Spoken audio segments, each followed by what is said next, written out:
berada di Cagar Alam Pangandaran ya sahabat, sebuah area wisata yang terletak di Desa Pangandaran, Kecamatan Pangandaran, di Kabupaten Pangandaran dan di Provinsi Jawa Barat.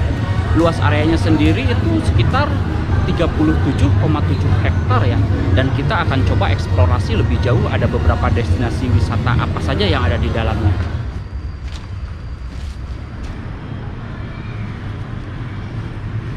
Nah, dari Gua Jepang yang tadi kita eksplor dalamnya dengan beberapa lorong itu, satu lorongnya mengarah ke sini ya sahabat, dan lorongnya satunya lagi mengarah ke sebelah sana.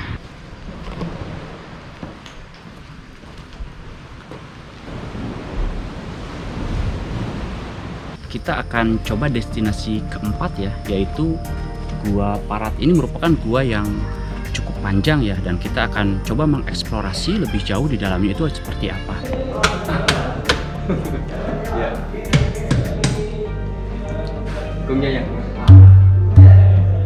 Benar seperti suara gong ya.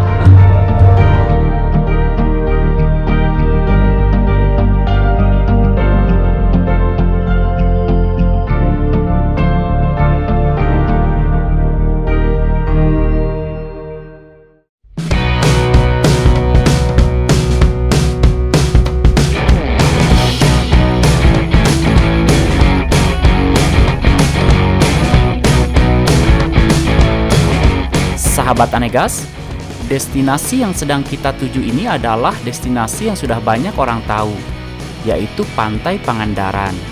Namun di kesempatan kali ini, Anegasil tidak untuk memaparkan keindahan pantainya, melainkan untuk mengeksplorasi cagar alam yang berada di sana, yang dikenal dengan Taman Wisata Alam Pangandaran.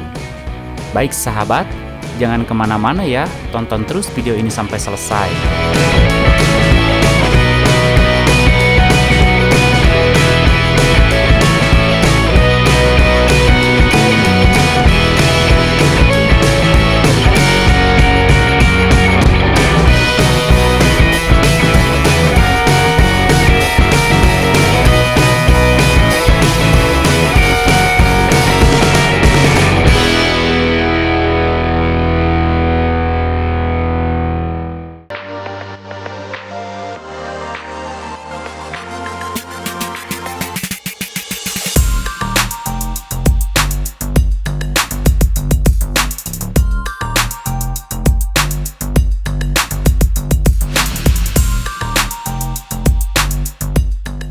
Tiket untuk masuk ke kawasan Pangandaran ini yaitu untuk pejalan kaki per orang 10.000, sepeda motor 20.000, jeep atau sedan 60.000, minibus kecil 95.000, minibus besar 135.000, bus kecil 205.000, bus sedang 295.000, dan bus besar 515.000. Untuk menjajaki seluruh area pantai telah banyak disediakan penyewaan kendaraan, mulai dari mobil goes untuk jalan beraspal, sampai kendaraan mini roda 2 untuk menelusuri bibir pantai.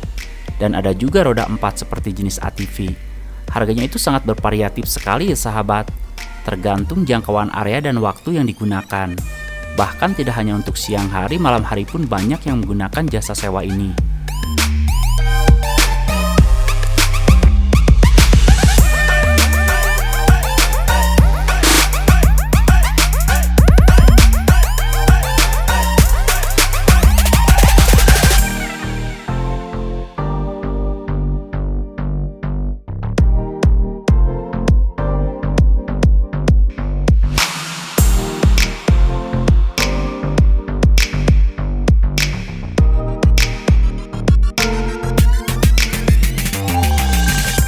Sebelum menuju cagar alam, kita eksplor sedikit tentang pantainya sahabat. Destinasi wisata ini memiliki dua sisi pantai yaitu timur dan barat. Pantai barat memiliki ombak yang tidak begitu besar dengan hamparan pasirnya yang luas membentang di sepanjang sisinya. Aktivitas yang bisa dilakukan di pantai ini diantaranya seperti berenang, menaiki perahu menuju pasir putih ataupun berkeliling Pangandaran dengan menyewa mobil goes atau trail mini, surfing, berjemur di bawah matahari, atau menikmati pemandangan sekitar sembari menunggu menyaksikan matahari terbenam.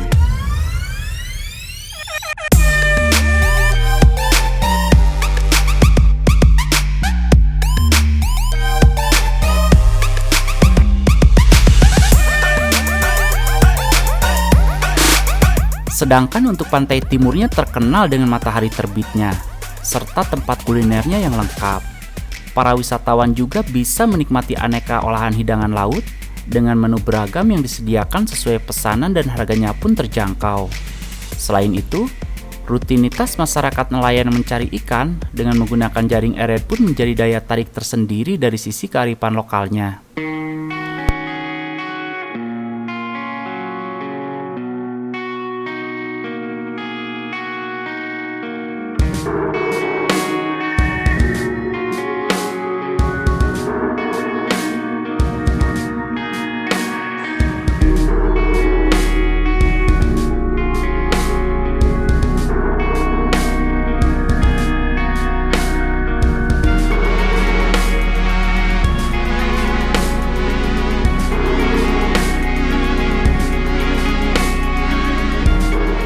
Nah, sahabat, kurang lengkap rasanya kalau berkunjung ke sini tanpa menikmati suasana malam. Sambil mencari kuliner khas di sini dan menyaksikan gemerlap lampu-lampu indah dari mobil goes yang hilir mudik ke sana kemari, belum lagi ramai oleh toko-toko yang menjual cenderamata, barang dan pakaian khas Pangandaran.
Untuk menuju gerbang tiket Cagar Alam cukup mudah, sahabat.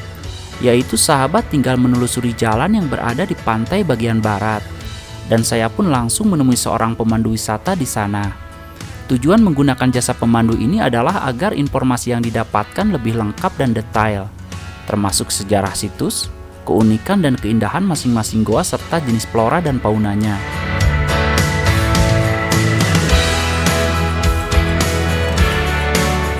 Kita lagi berada di Cagar Alam Pangandaran ya sahabat, sebuah area wisata yang terletak di Desa Pangandaran, Kecamatan Pangandaran, di Kabupaten Pangandaran dan di Provinsi Jawa Barat.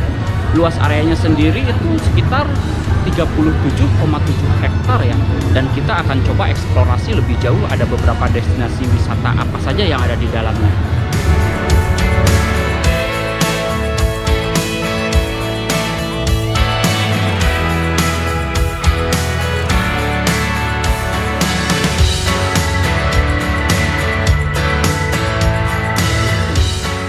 Jadi dulunya ini masuk ke Kabupaten Ciamis, cuman pada tanggal 25 Oktober 2012 dimekarkan menjadi kabupaten tersendiri, yaitu Kabupaten Pangandaran. Bersamaan dengan dimekarkannya Kalimantan Utara dari Kalimantan Timur.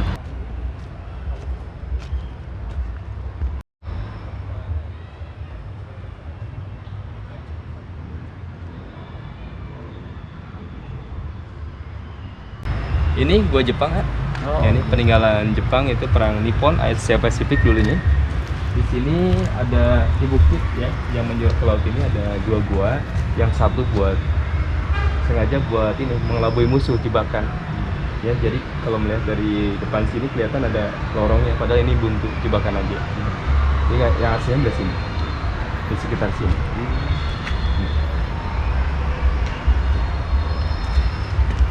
Jadi selain berbagai macam flora dan fauna yang ada di Cagar Alam Pangandaran ini, ada beberapa tempat bersejarah ya sahabat. Kita akan coba eksplor tempat-tempat bersejarah lainnya.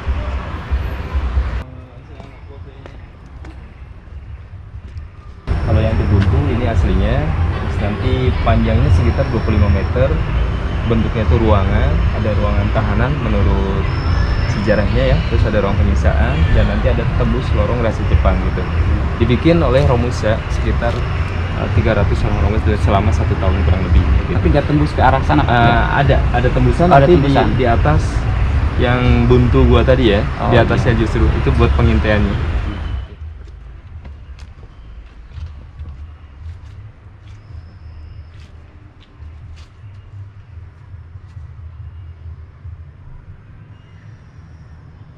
Bikin foto berdua? Enggak. Coba kita akan explore masuk ke dalam gua Jepang sepanjang 25 meter ya Pak. Kita akan masuk ke dalamnya ya.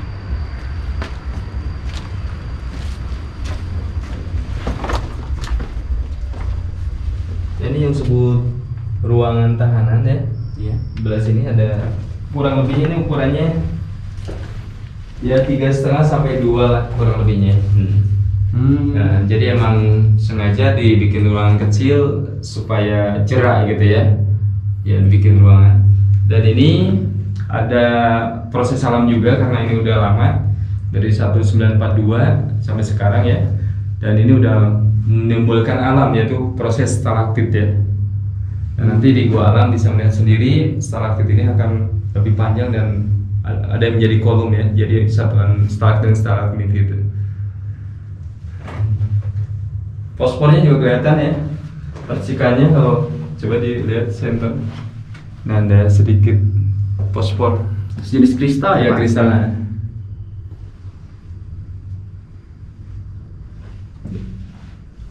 Luar biasa.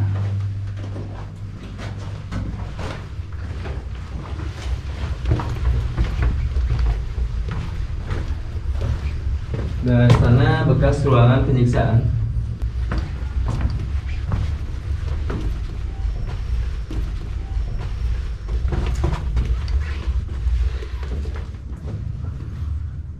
Ini luasnya sekitar 2 kali 4 meter ya, dan ketinggiannya sekitar 2 meteran. Karena tinggi saya sekitar 170, berarti ini 30 cm, sekitar 2 meteran. Nah, untuk lorongnya sendiri mungkin 170 meteran ya. Dan kita harus nunduk kalau lebih ke luar itu.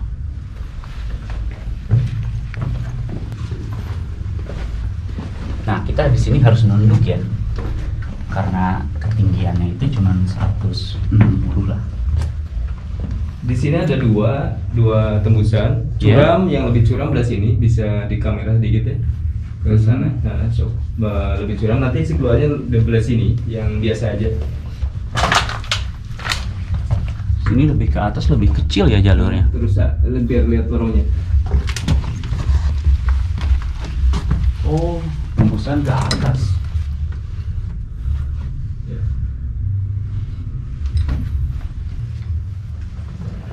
Apa itu?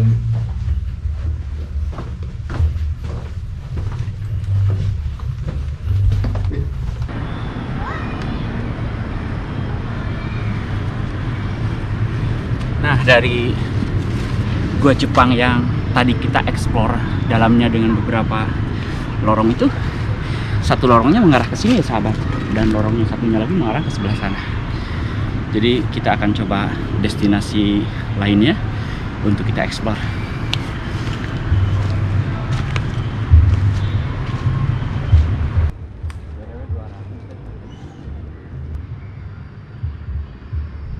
Fotograf? Yang fotografer.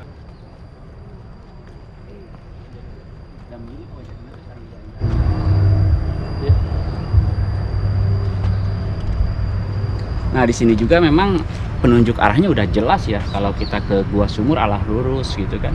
Terus ini kalau keluar dan Gua Jepang ke arah kembali lagi tadi ketika awal kita masuk.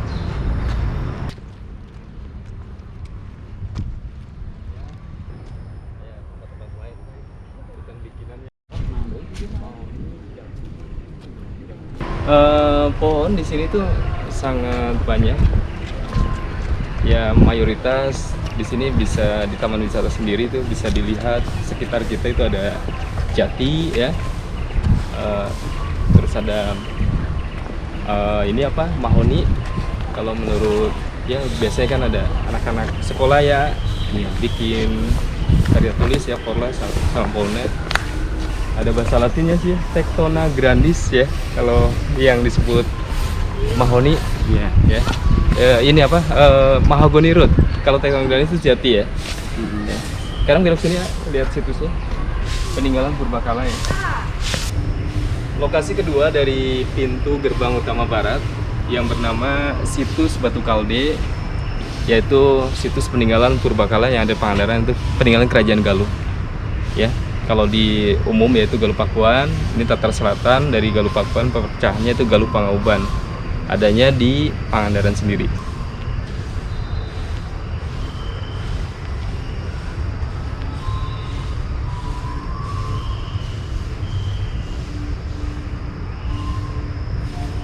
Peninggalannya masih termasuk kategori utuh di salah satu situs Pangandaran. Itu ada 3 ya, yaitu Yoni, terus ada ini Sapi Gumarang atau Batu Kalde, dan ini ada lagi singgasana tempat seorang resi gitu ya. Kalau di ajaran Hindu gitu ya. Dan di sana itu ada makom atau patilasan dari Sumedang Larang dan dari Pangandaran sendiri itu Eyang Nurbayan. Kalau yang dari Sumedang Larang yang bernama Wijaya Perkasa atau terkenalnya dengan sebutan Citerung Peot gitu ya. Pangandaran asal mulanya muncul nama Pangandaran seperti tadi otonomi baru gitu ya di sini. Karena Pangandaran sendiri udah biasanya kalau sejarah dia akan sewaktu-waktu muncul kembali.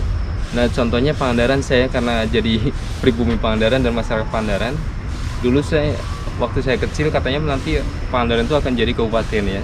Tapi sekarang terbukti dan nyata gitu ya. Karena silsilahnya udah ada, yaitu dulu itu ada bekas kerajaan Pananjung ya.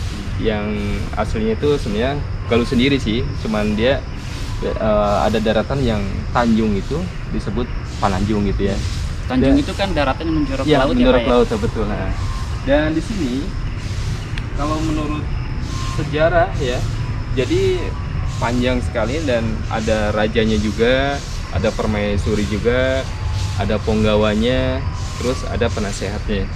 Nah kalau rajanya sendiri yang masuk di panduan di Parbud ya, Dinas Budaya Pariwisata sini, yaitu Raja Anggalarang.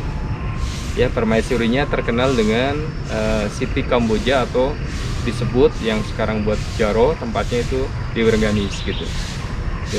Dan ada lagi Eyang Nurbayan, itu salah satu penasehat, jadi orang yang mualaf pertama pada waktu Hindunya dan dia masuk Islam, ajaran Muslim ya. Dan ada Raden Arya Kidang Pananjung, itu salah satu panglimanya gitu ya. Dan ini peninggalannya teh ya. Saya sendiri pernah bawa orang Hindu ya, asli dari Bali ya. Dan dia disebut juga namanya ke saya itu ini apa namanya ya, kayak ustadz kebetulan ya. Kalau di kita Muslim, dia mah di Hindu gitu ya. Justru sini suci katanya, tempat suci banget gitu. Jadi dulunya itu tempat peribadahan ya, tempat sembahyangnya umat Hindu gitu pada waktu itu.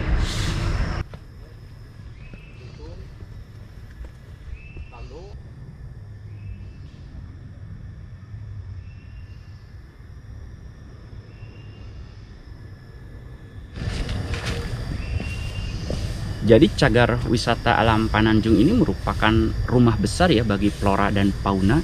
Di sini tuh banyak sekali pohon-pohon seperti mahoni, kenanga, dan ini coba kita lihat daunnya itu kalau kita hirup harum ya. Kita akan coba eksplor ke gua bersejarah lainnya, sahabat.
destinasi Gua Jepang, terus situs Purbakala Batu Kande.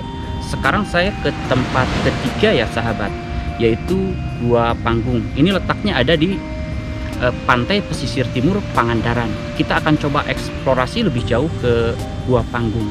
Dan saya ditemani oleh Bapak Nanang untuk menjelaskan secara spesifik ya tentang Gua Panggung ini sendiri.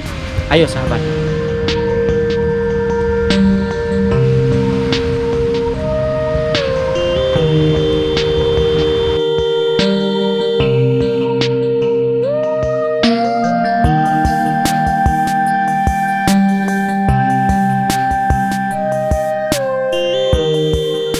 Gimana Pak Nanang bisa menjelaskan tentang legenda Gua Panggung ini?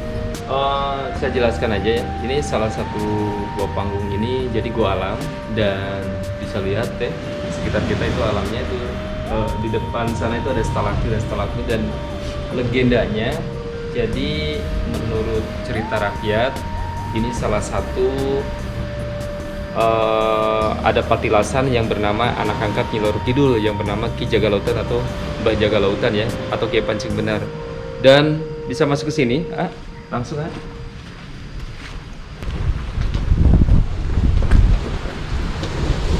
Sebenarnya sih ini salah satu destinasi umum ya, tapi sebagian pengunjung di Gua Panggung ini buat destinasi yaitu religi ya, religi. Dan ini ada makom yang saya tadi jelaskan itu Ki Pancing Benar atau anak angkat Nyi Loro Kidul. Dan menurut cerita rakyat dia punya istrinya tuh lumayan ya 7 gitu ya. 7 ya, jadi sangat banyak, tapi ya karena dia ikhtiar dengan 7 istri itu dan membawa pancingan ke sini ya, mendapatkan ikan tapal itu, jadi akhirnya rukun gitu ya, sesudahnya makan ikan tapal gitu. Nah, itu ada di atas nih patilasannya atau simbolnya.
Sekali 105 meter panjangnya, namanya Gua Parat, dan depannya ada patilasan tuh makom Syekh Ahmad dan Syekh Muhammad.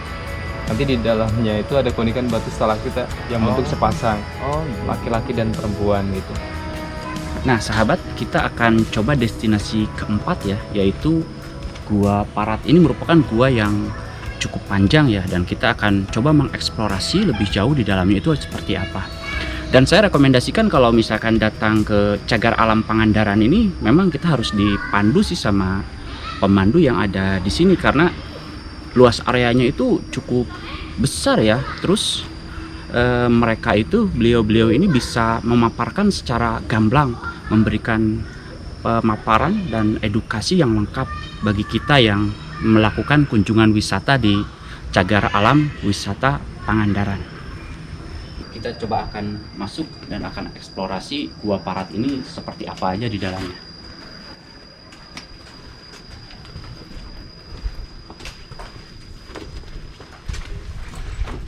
Suasana di dalam ini cukup dingin ya, sejuk, dan ketinggiannya itu cuman sekitar 70 sentian ya sahabat. Jadi kita berjalan sambil nunduk. Nah ini fosfornya tuh kelihatan.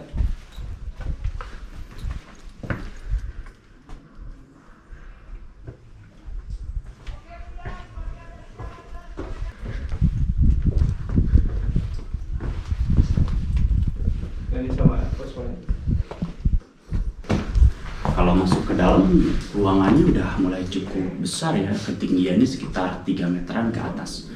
Di sini ada stalaktit, di pinggir-pinggirnya ini batuan fosfor ya.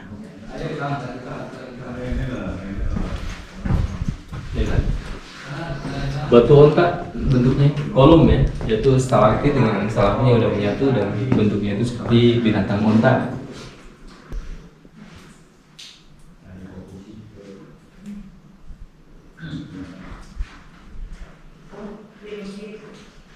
Ya.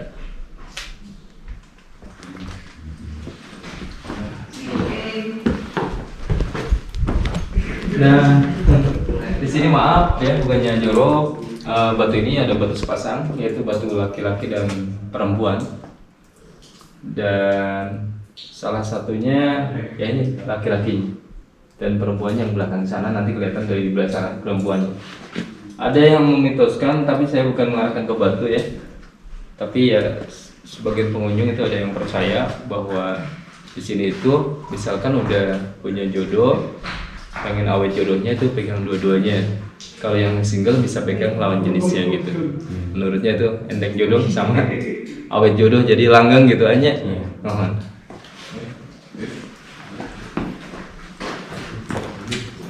Yang tadi itu berapa kan?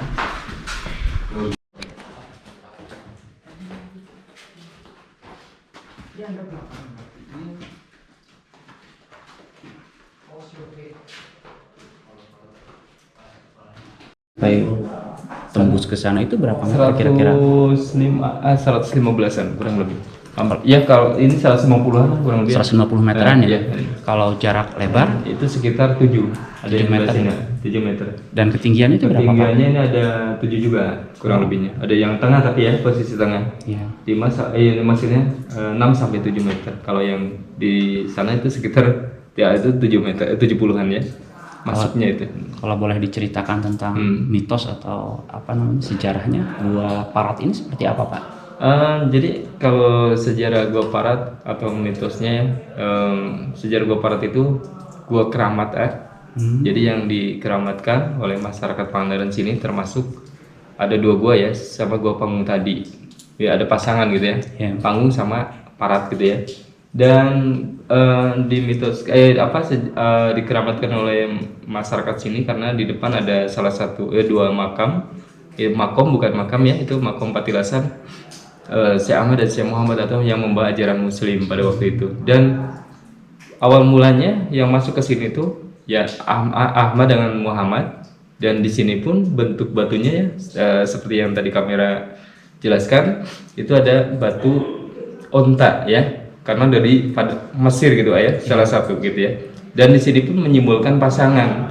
Secara ajaran muslim itu pasangan gitu ya. Dan ada laki-laki, ada perempuan. Dan di sini pun ada salah satu nanti ada hewan gitu ya yang aktif di sini, itu selain kelelawar juga ada hewan landak, nanti bisa dilihatnya, mudah-mudahan bisa kelihatan gitu ya. Dan nanti pun ada sebuah batu cikaracak, peribahasa Sunda gitu ya. Cikaracak Ningang Batu ya.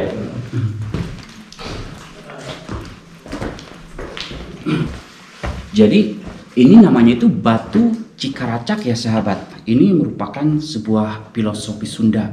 Jadi kalau diartikan secara harfiah, apapun yang kita lakukan, sekecil apapun langkah yang kita lakukan, kalau dilakukan secara konsisten, secara persisten, secara terus-menerus, itu akan menghasilkan sesuatu yang berarti ya, sesuatu yang besar. Seperti ini kan bentuknya batu keras ya, ditetesin sama air. Coba kita lihat, hanya setetes demi setetes, tapi dilakukan selama puluhan tahun dan konsisten, terus persisten, akhirnya batu ini berlubang seperti ini. Ini luar biasa ya. Ini ya binatang landaknya di dalam. Ada lagi istirahat ya. Oh, ada lagi. Coba pakai fokus senternya yang bawah. Nah, bisa kita lihat di gua ini ada spesies atau fauna Selain di luar itu ada monyet atau kera atau lutung, ada rusa juga, terus ada binatang landak. Lagi pada tidur kayaknya.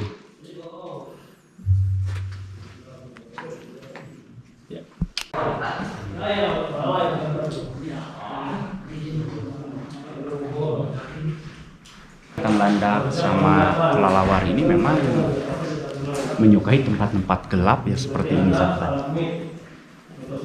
Jadi di Gua Parat ini ada dua spesies fauna, yaitu landak sama kelelawar. Terus ini pun ada batu ciri khas Sunda, yaitu gamelan. Ya, di dalam gua itu bentuknya seperti gamelan. Ini kalau dipukulin kendangnya, lihat ya.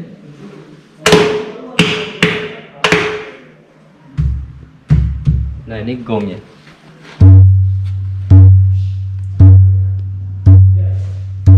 Ya. Coba.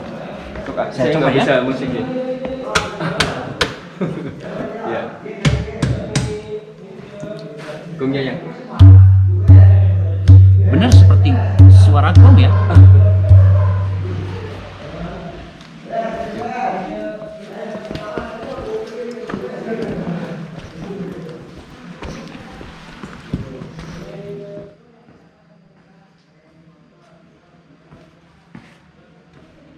Jalur masuk dari sebelah kanannya itu jauh lebih besar, jauh lebih terbuka ya.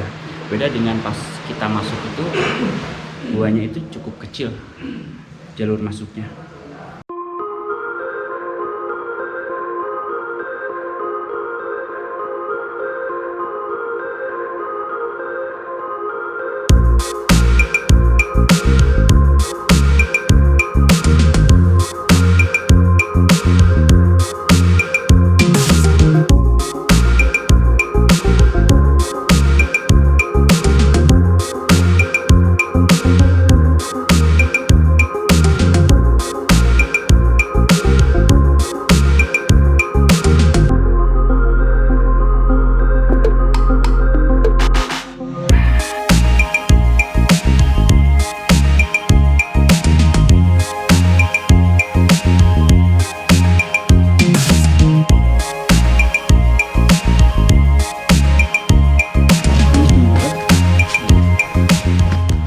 Kita akan coba eksplorasi sebuah gua yang kelihatannya itu nyempit kayak gitu ya. Dan ini namanya Gua Cempet. Ini merupakan destinasi kelima yang saya coba eksplorasi. Kita akan coba masuk ke dalam ya, sahabat.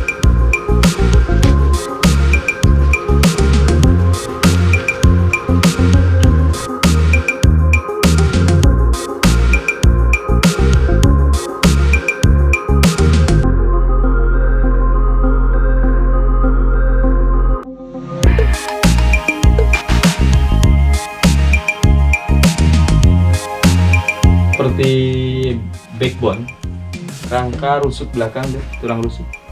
Nih, dari tulang bawah ya, tulang ekornya, dan ini ke atas. Ya.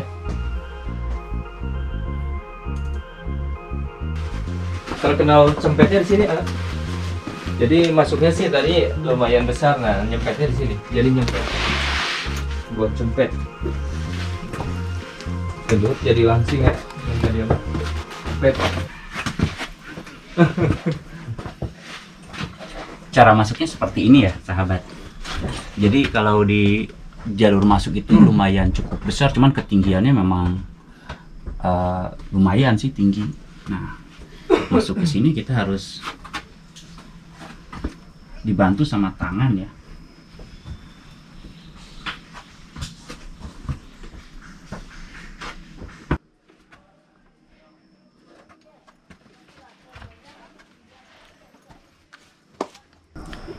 Di tempat wisata Cagar Alam Pangandaran ini pernah dijadikan sebagai tempat lokasi syuting film-film kolosal ya. Di antaranya itu Misteri Gunung Merapi, yang tentu sahabat ingat bahwa ikonik dari film itu yaitu Mak Lampir.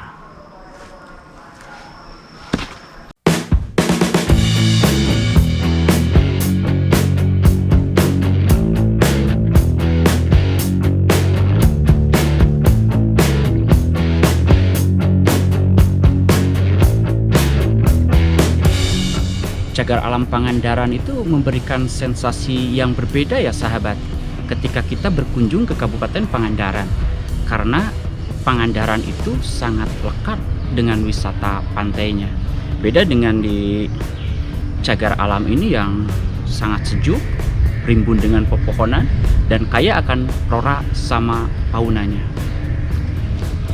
Nah, bisa kita lihat berbagai macam fauna yang ada di Cagar Alam ini. Diantaranya ada monyet ekor panjang ya, terus ada lutung, ada juga landak seperti yang kita lihat di Gua Parat tadi.